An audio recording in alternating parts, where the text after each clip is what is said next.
ମଶାଣିକୁ ଗୋଟିଏ ଛୋଟ ପିଲା ଦୌଡ଼ି ଦୌଡ଼ି ଆସିଲା ଓ ତା ବହି ବସ୍ତାନୀକୁ ତଳକୁ ଫିଙ୍କିଦେଲା ଓ ଗୋଟିଏ ସମାଧି ପାଖରେ ବସି ବହୁତ ବିକଳ ଭାବରେ କାନ୍ଦୁଥିଲା ଓ କହୁଥିଲା, ଉଠନ ବାପା, ସ୍କୁଲରେ କହିଛନ୍ତି ସ୍କୁଲ ଫିସ୍ ଆଣିକି ଆସିବ, ନହେଲେ ତୁମ ବାପାକୁ ନେଇକି ଆସିବ। ସେ ପାଖରେ ଜଣେ ଲୋକ ଫୋନରେ ତାଙ୍କ ବିବାହ ପାଇଁ ଫୁଲ ଦୋକାନୀ ସହ କଥା ହେଉଥିଲେ। ସେହି ଲୋକଟି ଛୋଟ ପିଲାଟିର କଥା ଶୁଣି ସେହି ଫୁଲ ଦୋକାନୀକୁ କହିଲେ, ସବୁ ଅର୍ଡ଼ର କ୍ୟାନ୍ସେଲ କରିଦିଅ, ଫୁଲ ଆଉ ଦରକାର ନାହିଁ, ଫୁଲ ତ ଏହିଠାରେ ମିଳିଗଲା। ସେ ଲୋକଟି ଛୋଟ ପିଲା ପାଖକୁ ଗଲେ ଓ ଛୋଟ ପିଲାର ହାତରେ ଟଙ୍କା ରଖିଦେଇ କହିଲେ, ପୁଅ ଏହା ନେଇଯା, ତୁମ ବାପା ପଠାଇଛନ୍ତି, କାଲି ସ୍କୁଲରେ ଦେଇଦେବୁ। ଏହା ତ ହେଉଛି ମଣିଷର ସମ୍ପର୍କ।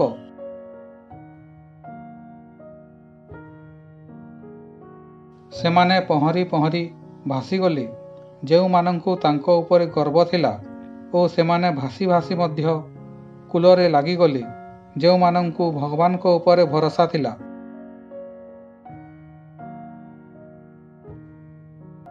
ମଣିଷର ମୁଁ ହିଁ ତାକୁ ମାରିଥାଏ। ଯେତେବେଳେ ରାମ ବନବାସରୁ ଫେରିଲେ, ମା କୌଶଲ୍ୟା ରାମଙ୍କୁ ପଚାରିଲେ, ତୁମେ ରାବଣକୁ ମାରିଦେଲ?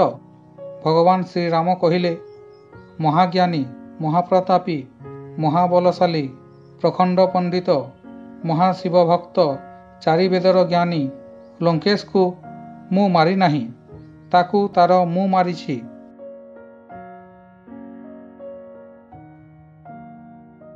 କେବଳ ଟଙ୍କାରେ ଧନୀ କେହି ହୋଇନଥାନ୍ତି, ସତରେ ଧନବାନ ସେ ହୋଇଥାଏ ଯାହା ପାଖରେ ଭଲ ଚିନ୍ତା, ଭଲ ସମ୍ପର୍କ ଓ ଭଲ ବିଚାର ରହିଥାଏ।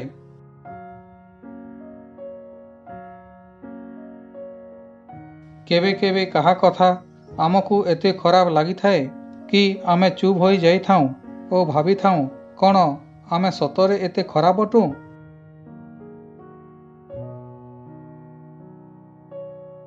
ଘଣ୍ଟାର ଟିକ୍ ଟିକ୍ ଶବ୍ଦକୁ ସାଧାରଣ ଭାବନ୍ତୁ ନାହିଁ। ଏହା ଭାବି ନିଅନ୍ତୁ ଜୀବନର ଗଛରେ କୁରାଢ଼ୀର ଚୋଟ ଅଟେ, ଯାହାକି କେତେବେଳେ ମଧ୍ୟ ଭାଙ୍ଗିଯିବ ଓ ଜୀବନ ସରିଯିବ।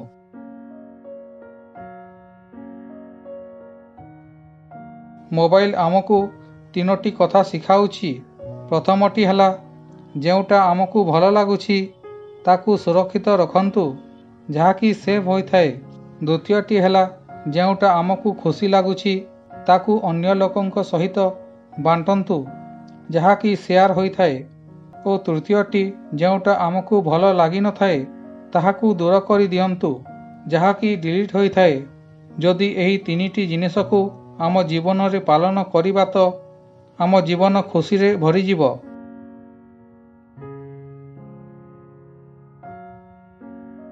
ଭଗବାନ ଭାଙ୍ଗି ଯାଇଥିବା ଜିନିଷର ବ୍ୟବହାର କେତେ ଭଲରେ କରିଥାନ୍ତି। ଯେପରି ମେଘ ଭାଙ୍ଗିଯାଇ ଖଣ୍ଡ ଖଣ୍ଡ ହେଲେ ବର୍ଷା ହୁଏ, ପାହାଡ଼ ଭାଙ୍ଗିଯାଇ ଚାଷ କ୍ଷେତରେ ପରିଣତ ହୋଇଥାଏ ଓ ମଞ୍ଜି ଭାଙ୍ଗିଲେ ଗୋଟିଏ ନୂଆ ଗଛର ଜନ୍ମ ହୋଇଥାଏ। ସେଥିପାଇଁ ଯେତେବେଳେ ନିଜକୁ ଭାଙ୍ଗି ଯାଇଥିବା ମନେ କରୁଛ, ସେତେବେଳେ ଜାଣିଯିବ ଭଗବାନ ଆପଣଙ୍କ ବ୍ୟବହାର ବହୁତ ଭଲ କାମ ପାଇଁ କରିବେ।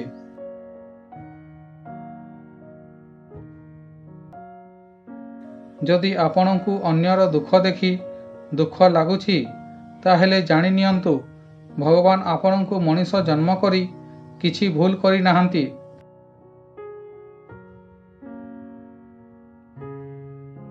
ଦୁନିଆର ସବୁଠାରୁ କଠିନ କାମ ଭିତରୁ ଗୋଟିଏ ହେଉଛି ନିଜ ଲୋକଙ୍କୁ ଚିହ୍ନି ପାରିବା।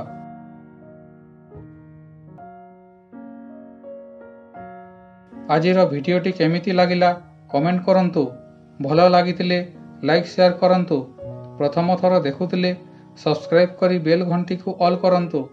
ପୁଣି ଦେଖାହେବ ଆଉ ଏକ ଭିଡ଼ିଓ ସହିତ। ଧନ୍ୟବାଦ।